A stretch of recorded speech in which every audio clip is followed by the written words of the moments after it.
तो फ्रेंड आज जो है कि बिहार डीएलएड एंट्रेंस एग्जाम्स के लिए सेट नंबर 3 लेके आए हुए हैं, क्योंकि इससे पहले ऑलरेडी हम सभी 2 सेट कंप्लीट कर चुके थे, जो बिल्कुल न्यू सेट आप सभी को दिया जा रहा है। लिंक डिस्क्रिप्शन में दे दिए हैं ये दोनों सेट का, अगर आप नहीं लगाए तो जरूर लगा लीजिएगा।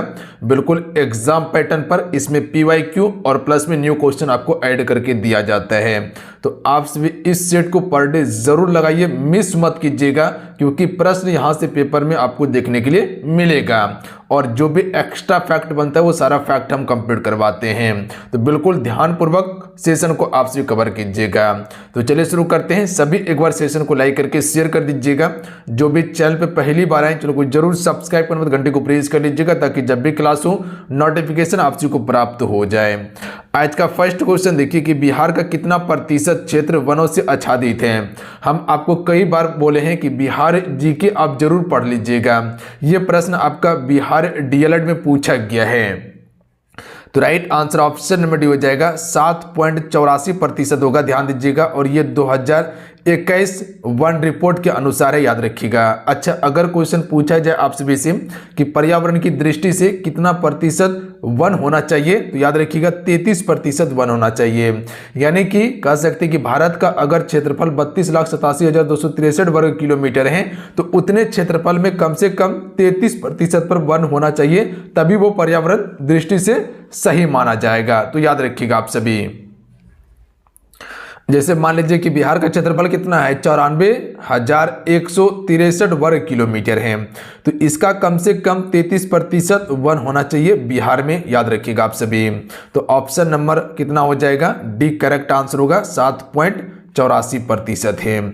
अगला क्वेश्चन देख लीजिएगा, इंग्लैंड में औद्योगिक क्रांति किस उद्योग से प्रारंभ हुई थी। अच्छा, बिहार की स्थापना कब हुआ था, 22 मार्च 1912 को हुआ था। तो स्थापना दिवस कब मनाया जाता है, 22 मार्च को मनाया जाता है। अच्छा, बिहार में जिला कितना है, 38 जिला है। उच्च न्यायालय कहाँ पे है, पटना में है, याद रखिएगा आप सभी। यहाँ पर क्वेश्चन पूछा गया है कि इंग्लैंड में औद्योगिक क्रांति किस उद्योग से प्रारंभ हुई थी, तो याद रखिएगा वस्त्र उद्योग इसका बिल्कुल करेक्ट आंसर होगा, तो बी राइट आंसर होगा। चीजें क्लियर हैं, कब हुई थी, 18वीं सदी में। अगला प्रश्न देख लीजिएगा आप सभी। अगला प्रश्न है कि निम्नलिखित पेय फसलों में से भारत दुनिया में अग्रणी उत्पादक और निर्यातक है। देखिए यहाँ पर पेय फसलों की बात किया गया है, तो चाय इसका बिल्कुल करेक्ट आंसर हो जाएगा।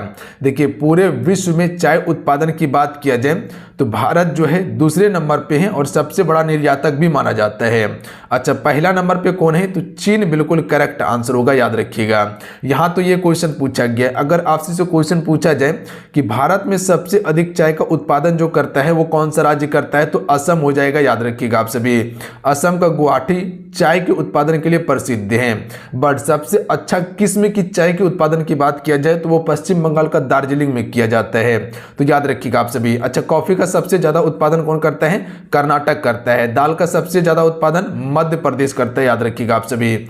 दूध का सबसे ज्यादा उत्पादन कौन करता है, तो उत्तर प्रदेश यानी कि यूपी करता है। इनमें से किस राज्य में मैंग्रोव वन पाए जाते हैं, तो राइट आंसर हो जाएगा पश्चिम बंगाल में, याद रखिएगा आप सभी। सुंदरवन डेल्टा जो देखते हैं या कह सकते हैं सुंदरवन जो देखते हैं, वहीं पर आपको मैंग्रोव वन देखने के लिए मिलेगा। तो option number A right answer हो जाएगा। अगला क्वेश्चन देख लीजिएगा। अच्छा, वन अनुसंधान संस्थान कहाँ पे है, यूके उत्तराखंड में, याद रखिएगा। भारतीय संविधान में प्रस्तावना किस वाक्य से आरंभ किया गया है, तो करेक्ट आंसर हो जाएगा ऑप्शन बी, हम भारत के लोक से किया गया है। ध्यान देंगे आप सभी, याद रहेगा आप सभी को, यह क्वेश्चन आपके बिहार डीएलएड में पूछा गया है। देखिए क्वेश्चन जो है जो पूछा गया है पिछले बार, क्योंकि कई बार क्या होता है कि प्रश्न को रिपीट किया जाता है, याद रखिएगा ये चीज को ध्यान दीजिएगा, क्योंकि एक शिफ्ट में एग्जाम नहीं हुआ है, बहुत सारे शिफ्टों में एग्जाम हुआ है, तो आयोग प्रश्न कहां से लाएगा। याद रखिएगा आप सभी, क्वेश्चन रिपीट होता है, इसीलिए आपको कहते हैं कि जो आपको बता दिए कि ये प्रश्न पूछा गया है तो समझ लीजिए वो प्रश्न रिपीट किया गया प्रश्न है, या हो सकता है 2022 में प्रश्न पूछा गया हो, वही प्रश्न घुमा के 2023 में किसी शिफ्ट में पूछ लिया है, और वही प्रश्न घुमा के 2024 में भी पूछ लिया गया है। तो ये फैक्ट पर ध्यान दीजिएगा आप सभी, हो सकता है आपके पेपर में भी पूछ लिया जाए। पानी की कमी से क्या है, तो राइट आंसर ऑप्शन में हो जाएगा पानी की कमी एक क्षेत्र के भीतर पानी के उपयोग की मांग को पूरा करने के लिए पर्याप्त उपलब्ध ताजे पानी की संसाधन की कमी है, पानी की कमी। तो ऑप्शन में ए राइट आंसर होगा। पानी की कमी होने के बाद बहुत सारा चीज नुकसान हो सकता है, पर्यावरण को नुकसान हो सकता है, आप खेती नहीं कर पाइएगा, याद रखिएगा, यानी कि कह सकते कि जीव जंतु जो है उसका जीना संभव नहीं हो पाएगा, ये सभी पानी की कमी के कारण हो सकता है। भारत के सबसे ऊंची शिखर यानी कि K2 की ऊंचाई कितनी है, जिसे गॉडविन ऑस्टिन के नाम से हम सभी जानते हैं। राइट आंसर हो जाएगा ऑप्शन में बी, 8611 मीटर है, ध्यान दीजिएगा आप सभी, याद रहेगा आप सभी को, इसका नाम क्या है, गॉडविन ऑस्टिन। अच्छा, कोई हमको बता सकते हैं कि हिमालय की ऊंचाई कितनी है, जो नेपाल में है, सबसे ऊंचा सर्वोच्च शिखर है हिमालय का। राज्यसभा के सदस्य का कार्यकाल कितने वर्ष का होता है, तो देखिए राज्यसभा सदस्य का कार्यकाल जो होता है ये 6 वर्ष होता है, याद रखिएगा आप सभी, बात समझे, राज्यसभा सदस्य का कार्यकाल 6 वर्ष होता है और हर एक 2 वर्ष में सदस्य जो होता है वो 1/3 सदस्य क्या होता है, निर्वासित होता है, याद रखिएगा, कितने, 2 वर्ष में 1/3 सदस्य निर्वासित होता है। अगला प्रश्न देख लीजिएगा, यहाँ पर टाइपिंग एरर हुआ है। प्रश्न यहाँ पर आपसे लिखिएगा, प्रश्न जो है कि उत्तमाशा, जिसे हम सभी क्या कहते हैं, केव ऑफ गुड होप कहते हैं, तो जो आपका उत्तमाशा है इसका खोज जो है ये किसके द्वारा किया गया था, यही प्रश्न है। उत्तमाशा अंतरिप जो है, उत्तमाशा अंतरिप, इसका जो खोज किया गया था किसके द्वारा किया गया था, जिसे हम सभी केव ऑफ गुड होप के नाम से जानते हैं। 1488 में खोजा गया था, कब, 1488 में जे बार्थोलोमियस डियाज के द्वारा, किसके द्वारा, जे बार्थोलोमियस डियाज के द्वारा। तो यहाँ पर आंसर भी आपको लिख देते हैं हम, तो इसको थोड़ा सा ध्यान दीजिएगा क्योंकि ये प्रश्न आपके पेपर में आ सकता है, याद रखिएगा आप सभी, ये प्रश्न आपके पेपर में आने की संभावना है, तो इसको आप स्टार मार के याद रखिएगा फ्रेंड, हो सकता है पेपर में आ जाए। अगला प्रश्न देख लीजिएगा कि भोपाल त्रासदी में किस गैस का रिसाव हुआ था, जो भोपाल में गैस का रिसाव हुआ था, कब, 1984 ईस्वी में, डेट को याद रखिएगा आप सभी, कब हुआ था, 1984 में हुआ था। और ये आपका मिथाइल आइसोसाइनाइड का रिसाव हुआ था, याद रखिएगा, जिसे हम सभी शॉर्ट में MIC कहते हैं, क्या कहते हैं, MIC कहते हैं। तो अगर मिथाइल आइसोसाइनाइड नहीं दिया जाए ऑप्शन में और MIC दिया जाए तो आपको MIC टिक कर लेना है, कब हुआ था, 1984 में हुआ था। अगला क्वेश्चन लिख लीजिएगा कि भारत में पहली बार केंद्र में गैर कांग्रेसी सरकार बनी थी। देखिए, भारत में पहली बार केंद्र में गैर कांग्रेसी सरकार जो है कि 1977 में बनी थी, याद रखिएगा आप सभी। और बनने वाला पहला प्रधानमंत्री कौन था, तो मोरारजी देसाई, याद रखिएगा।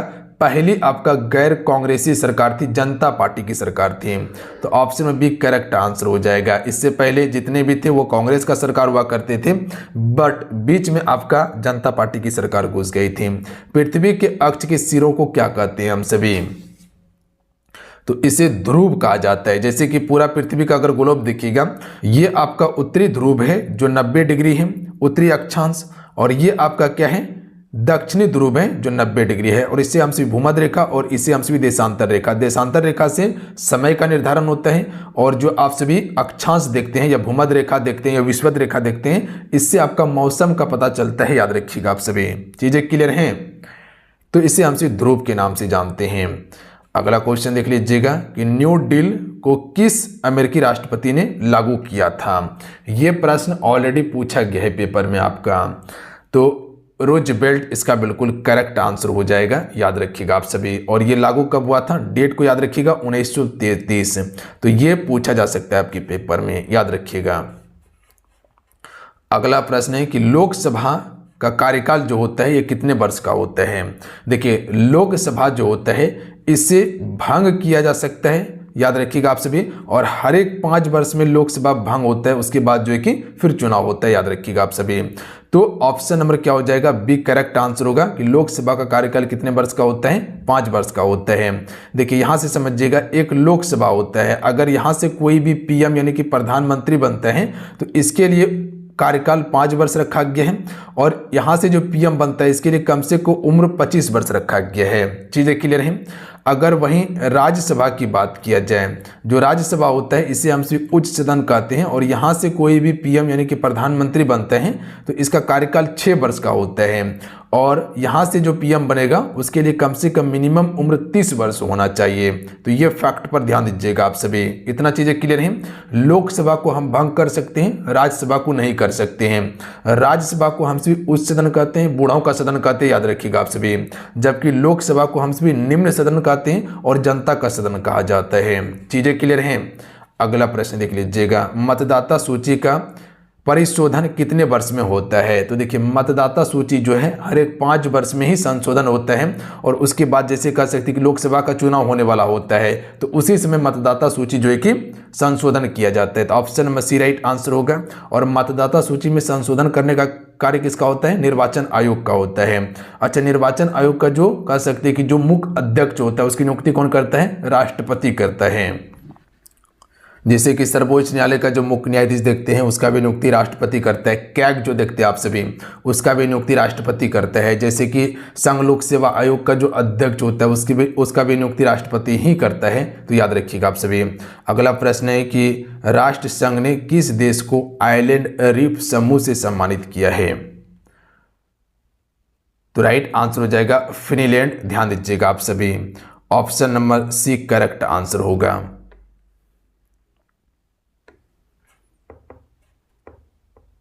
अगला प्रश्न देख लीजिएगा। अगला है कि इनमें से कौन सा जीव जो केवल भारत में ही पाया जाता है? देखिए, यहाँ पर जीव की बात किया गया है और ये सिर्फ भारत में ही पाया जाता है, तो वह आपका गंगा डॉल्फिन हो जाएगा। याद रखिएगा आप सभी, क्योंकि गंगा ही सिर्फ कहाँ है? भारत में ही है, इसके अलावा कहीं है नहीं है। तो गंगा डॉल्फिन कहाँ पाया जाएगा? भारत में ही पाया जाएगा। देखिए, गंगा डॉल्फिन को संरक्षित करने के लिए जो है एक आपका प्रोजेक्ट लॉन्च किया गया था। कब? 2009 में। याद रखिएगा आप सभी, कब? 2009 में।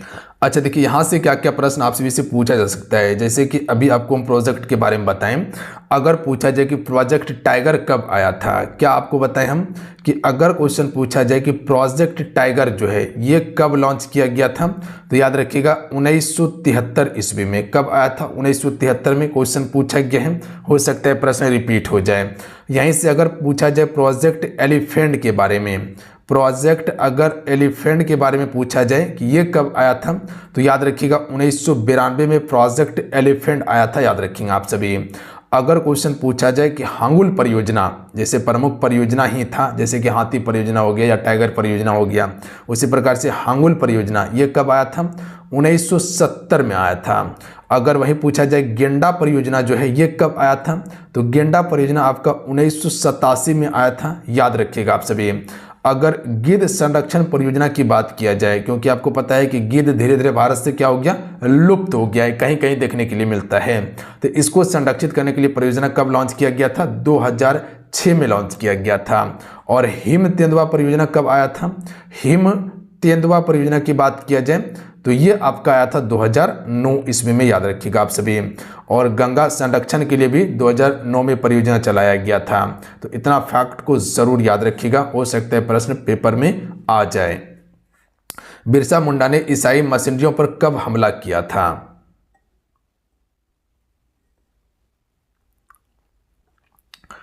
25 दिसंबर 1899 इसका बिल्कुल करेक्ट आंसर हो जाएगा। और उसके बाद जो है कि अंग्रेजों के द्वारा इसे बंदी बनाया गया था। एक बार बंदी बनाया फिर छोड़ दिया था हरियर जयंती पर, उसके बाद फिर से दोहरा के बंदी बनाया। तो उसके बाद जो है कि 1900 ईस्वी में इसका मृत्यु ही हो जाता है हैजा के कारण रांची जेल में। अगला क्वेश्चन देख लीजिएगा। धसा रंध्र वाला पौधे हैं नेरियम, याद रखिएगा आप, जिसे हम सभी केनेर के नाम से भी जानते हैं। तो ऑप्शन में बी करेक्ट आंसर होगा। याद रहेगा आप सभी को। अगला प्रश्न देख लीजिएगा। अगला प्रश्न है कि ओजोन परत में छिद्र के लिए कौन से गैस मुख्य रूप से उत्तरदायी है?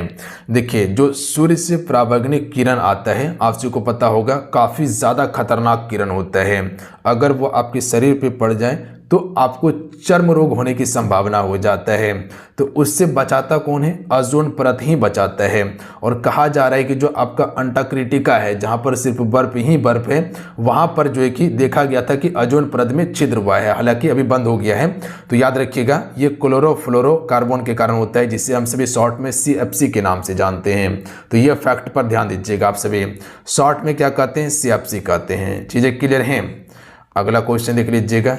अगला क्वेश्चन है कि 20 मीटर प्रति सेकंड की रफ्तार से एक सरल रेखीय पथ पर चल रही बस का त्वरण अगर 4 मीटर प्रति सेकंड स्क्वायर है तो 2 सेकंड के पश्चात इसकी चाल क्या होगी?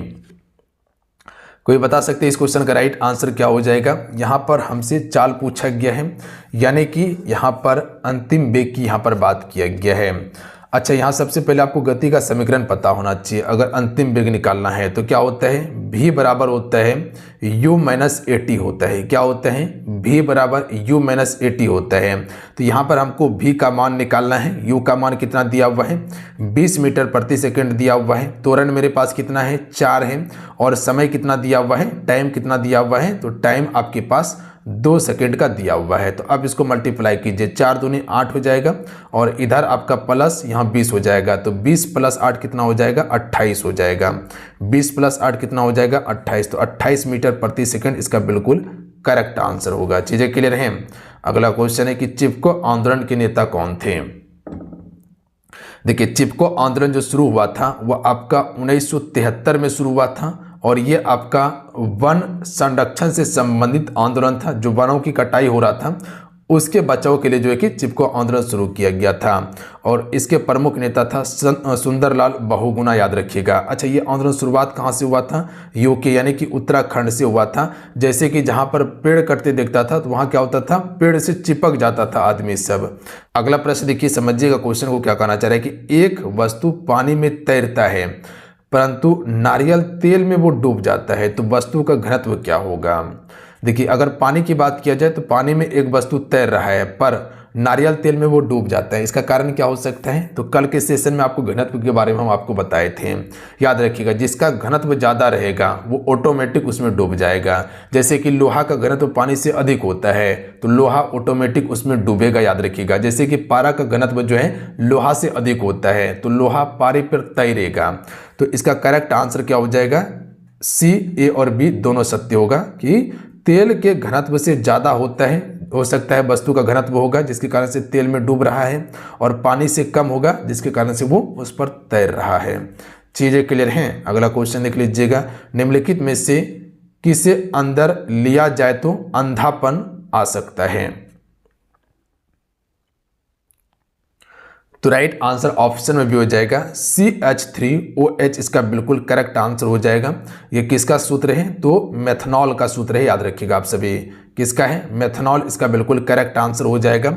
और ये एक आपका जहरीला होता है, इससे कह सकते हैं कि पीने से अंधापन या मृत्यु होने की भी संभावना होता है। तो B राइट आंसर होगा। अगला क्वेश्चन है कि X परमाणु का इलेक्ट्रॉनिक विन्यास 287 है तो परमाणु है। देखिए, यहाँ पर X की बात किया गया। X कुछ भी हो सकता है, क्लोरीन हो सकता है, फ्लोरीन हो सकता है, बट उसका विन्यास यहाँ पर दिया हुआ है। तो आपको पता होना चाहिए कि जो क्लोरीन होता है इसका ही विन्यास होता है 287 होता है। किसका बात की? हम क्लोरीन की बात किए हैं, क्लोरीन की बात किए, तो ऑप्शन में C राइट आंसर हो जाएगा। इसका परमाणु क्रमांक की बात किया जाए, परमाणु क्रमांक की बात किया जाए तो कितना होता है? 17 होता है। तो ये फैक्ट पर आपको गौर करना है, कितना होता है? 17 होता है इसका परमाणु क्रमांक। अगला क्वेश्चन देख लीजिएगा कि M और 4M द्रव्यमान की दो वस्तु का समान गतिज ऊर्जा से चल्यमान हो तो उनके वेग का अनुपात क्या होगा? देखिए, इस प्रकार का सवाल बनाने के लिए सबसे पहले आपको गति का समीकरण पता होना चाहिए। अच्छा, गति का समीकरण क्या होता है? आप सभी को पता है कि 1/mv स्क्वायर होता है। पता है आप सभी को 1/mv स्क्वायर होता है? बोलिए हाँ, बिल्कुल होता है। अब आइए देखिए सवाल बनाते हैं हम सभी। पहला क्या है? m दिया हुआ है। m का मान कह सकते हैं कि ये 1 हो सकता है और यहाँ पर 4m दिया हुआ है। जो m है इसका मान 1 ही होगा, याद रखिएगा आप सभी। चीज़ें क्लियर हैं? तो पहला हो जाएगा 1/mv स्क्वायर हो जाएगा, फिर दूसरा हो जाएगा 1/mv स्क्वायर हो जाएगा, क्योंकि दो द्रव्यमान मेरे पास दिया हुआ है। तो 2 हो जाएगा, mv² हो जाएगा। ये हो गया mv1 वाला और ये हो गया mv2 वाला। यहाँ से यहाँ ख़त्म हो जाएगा। अब मेरे पास बचेगा क्या, mv² और उसके बाद इधर से एक मेरे पास mv² बचेगा। चीज़ें क्लियर हैं? बोलिए हाँ क्लियर हैं। तो मेरे पास क्या बचा, एक mv² बचा हुआ है यहाँ पे और दूसरा था यहाँ पर एक mv² बचा हुआ था। इसको 1 नाम दे देते हैं, इसको 2 नाम दे देते हैं। अब देखिए क्या होने वाला है। तो पहला यहाँ पर दिया हुआ था m हो जाएगा, एक m होगा और गुना क्या हो जाएगा यहाँ पर आपका mv² हो जाएगा। दूसरा दिया हुआ है 4m दिया हुआ है, 4m गुना mv² हो जाएगा। बोलिए हाँ बिल्कुल क्लियर हैं। अब देखिए यहाँ पर क्या होगा, यहाँ तक चीज़ें आपका क्लियर हैं? बोलिए हाँ बिल्कुल क्लियर हैं। अब आइए थोड़ा आगे प्रोसेस करते हैं हम सभी, तब समझ में आपको आएगा। तो यहाँ पर आपका अनुपात में दिया हुआ है, तो इसको सबसे बटा में सबसे पहले लीजिए आप सभी। तो बटा में सबसे पहले ये दोनों आएगा, इसको हम 1 नाम दिए हैं, इसको हम सभी 2 नाम दिए हैं। तो एक हो जाएगा v1 और उसके बाद v2 हो जाएगा, ठीक है। और यहाँ पर दोनों पे स्क्वायर है तो होल स्क्वायर हम सभी कर देंगे। बात समझे? बिल्कुल बोलिए कि हाँ बात समझ चुके हैं। और उसके बाद बराबर में आपका हो जाएगा 4/1 हो जाएगा। यहाँ तक चीज़ें क्लियर हैं? ठीक है, इसको हटका देते हैं। अभी तक में हमने क्या समझा कि ये v1 दिए थे नाम, इसको v2 नाम दिए थे, इस पे होल स्क्वायर था, बराबर में क्या था 4/1 था। गुना कीजिएगा तो ये आपका पूरा सेक्शन आ जाएगा। अब देखिए यहाँ पर होल स्क्वायर है तो हम क्या करेंगे, v1 v2 करेंगे और बराबर यहाँ पर 4/1 करके और ये स्क्वायर को हटकाएंगे तो यहाँ पर आपका क्या हो जाएगा, रूट चढ़ जाएगा। बात समझे? बिल्कुल समझे कि यहाँ पर रूट चढ़ जाएगा। अब 4/1 रूट का मान क्या हो जाएगा, तो इसका मान 2 होगा और इसका मान क्या हो जाएगा, 1 हो जाएगा। तो अब यहाँ पर थोड़ा सा ध्यान दीजिएगा आप सभी, इसको कलर चेंज कर लेते हैं, उसके बाद चीज़ें फिर आपको समझ में आएगा। तो यहाँ मेरे पास ये सेक्शन आया हुआ है कि यहाँ से रूट से इसका मान निकालें तो 2/1 आया हुआ है। तो अब देखिए यहाँ पर समझिएगा, यहाँ पर v1 और v2 का मान कितना था, 2/1 था।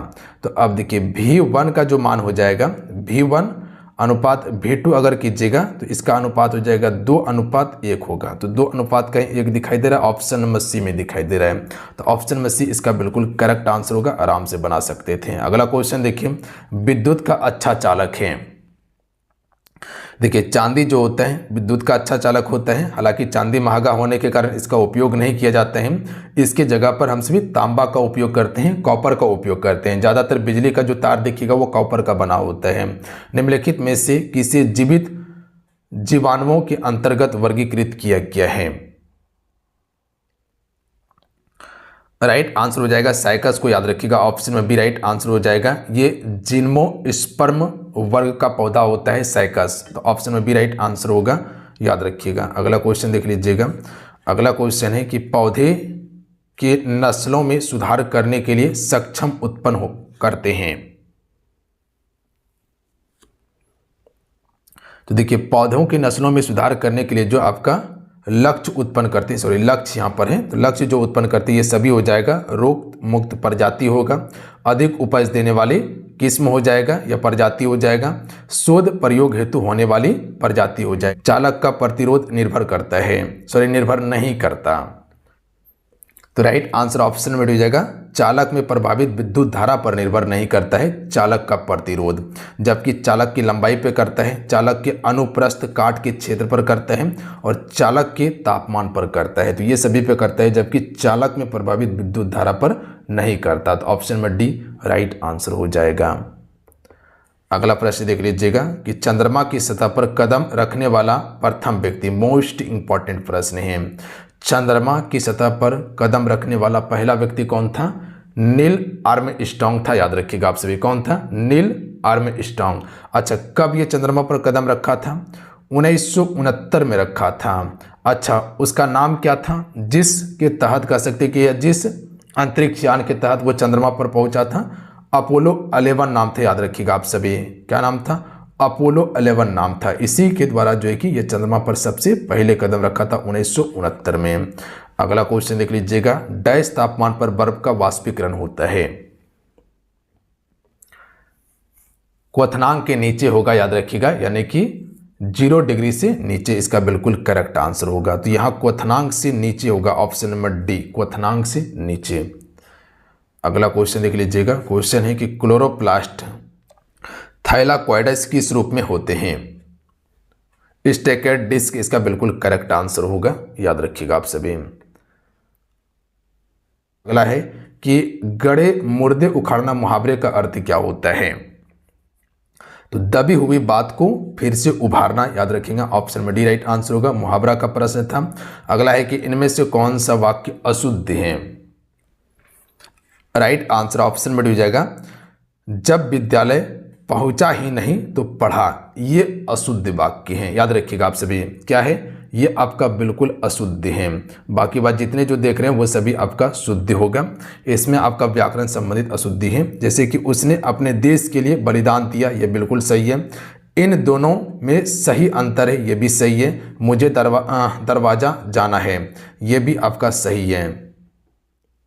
अगला प्रश्न देखिए क्वेश्चन नंबर 37 है। चलिए इस क्वेश्चन का राइट आंसर कीजिएगा। तो अलंकार से संबंधित प्रश्न है। क्वेश्चन देखिए क्या कहना चाह रहे हैं कि जितने कष्ट कटकों में हैं, जिनका जीवन सुमन लिखा, गौरव ग्रंथ उन्हें उतना ही, यत्र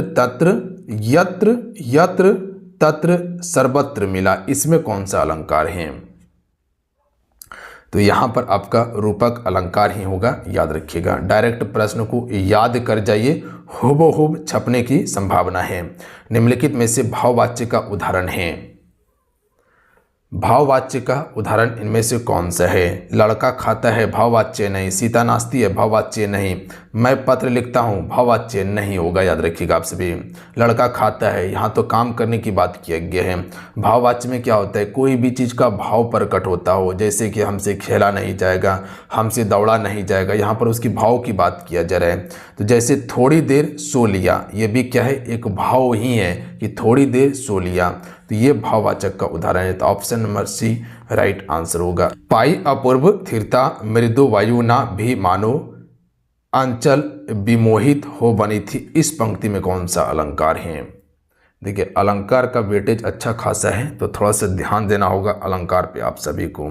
इसमें उत्प्रेक्षा अलंकार इसमें बिल्कुल करेक्ट आंसर होगा, याद रखिएगा। देखिए इसमें क्या होता है कि किसी भी चीज़ का क्या किया जाता है? तुलना किया जाता है, और बिना स्पष्टीकरण के रूप में अगर तुलना कर दिया जाए तब वहाँ जो है कि उत्प्रेक्षा अलंकार होने की संभावना होता है। चलिए क्वेश्चन नंबर 40 पर ध्यान दीजिएगा आप सभी। क्या प्रश्न कहा गया है? जाकी रही भावना जैसी प्रभु मूरत देखी, तीन तैसी उपर्युक्त में से कौन सा काव्य गुण है? तो यहाँ काव्य गुण की क्वेश्चन पूछा गया है। तो इसमें कौन सा गुण आपको देखने के लिए मिलता है? तो प्रसाद गुण देखने के लिए मिलता है। Option number D right answer हो जाएगा। अगला क्वेश्चन देख लीजिएगा कि इनमें से कौन सा वाक्य अशुद्ध है? तो इसका करेक्ट आंसर ऑप्शन में हो जाएगा कि सफलता तुम्हें परिश्रम से मिलेगी। ये गलत होगा। उच्चारण से ही आपको पता चलेगा कि यहाँ स्त्रीलिंग नहीं होगा, यहाँ पर पुल्लिंग होगा।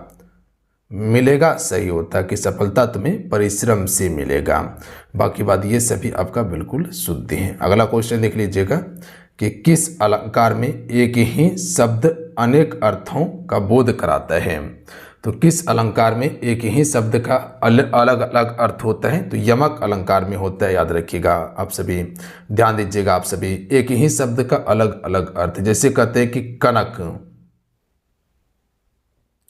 कनक जो कहते हैं, कनक का अर्थ क्या होता है? सोना भी होता है, धतूरा भी होता है, याद रखिएगा आप सभी।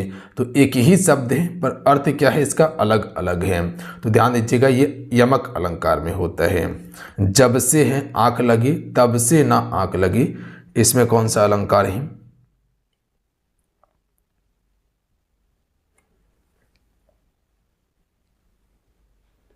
इसमें विरोधाभास अलंकार है, याद रखिएगा आपसे। विरोधाभास अलंकार में क्या होता है? विरोध प्रकट किया जाता है। जैसे कहते हैं कि जैसे है आंख लगी तैसे ना आंख लगी, यहाँ पर विरोध जताया जा रहा है। तो ऑप्शन में डी करेक्ट आंसर होगा। छंद शब्द संस्कृत के किस धातु से बना है? छेदी से बना है। ऑप्शन में ए राइट आंसर होगा। अगला है कि वाह मुख की मधुराई कहाँ कहो मीठी लगे आखन लू नाई। इस पंक्ति में कौन सा अलंकार है? तो इसमें भी आपका विरोधाभास अलंकार ही है। ऑप्शन में सी राइट आंसर होगा। निम्न में से कौन सा वाक्य आपका शुद्ध है? चलिए क्वेश्चन नंबर 46 पर ध्यान दीजिएगा आप सभी। तो राइट आंसर ऑप्शन में सी हो जाएगा कि इस शिकार में शिथिलता नहीं दिखानी चाहिए। ये वाक्य आपका बिल्कुल शुद्ध है। ये सभी क्या है आपका गलत है, याद रखिएगा आप सभी। जैसे यहाँ दिया हुआ है कि हमारे शिक्षक प्रश्न पूछते हैं, ये गलत है। सही क्या होगा कि हमारे शिक्षक प्रश्न करते हैं, पूछते नहीं करते हैं। जैसे कहते हैं कि फल को पका हुआ होना चाहिए, ये गलत उच्चारण है। फल का पका होना चाहिए, फल को नहीं, फल का पका होना चाहिए, ये आपका सही होता है। यहाँ को नहीं लगता, का लगता। जैसे यहाँ दिया है कि इस कार्य को करते हुए मोहन को कई महीने हो गए, ये गलत उच्चारण है। तो सही उच्चारण क्या होता है कि यह कार्य करते हुए मोहन को कई महीने हो गए हैं, ये आपका गलत उच्चारण है। अगला क्वेश्चन देख लीजिएगा। क्वेश्चन है कि पवित्र का सही संधि विच्छेद क्या होगा। पो धन इत्र इसका बिल्कुल करेक्ट आंसर हो जाएगा। अगला क्वेश्चन देख लीजिएगा। नीरव का संधि विच्छेद क्या होगा। तो नीरव का हो जाएगा नी धन रब हो जाएगा, विसर्ग संधि का प्रयोग होगा यहाँ पर। ऑप्शन में भी राइट आंसर होगा। डायरेक्ट याद कर जाइए आप सभी। अगला प्रश्न है कि निम्नलिखित पंक्ति में से वर्णिक छंद है। जागो उठो भारतवासी, आलस त्यागो, ना बनो पलासी, इसमें कौन सा आपको छंद देखने के लिए मिलता है।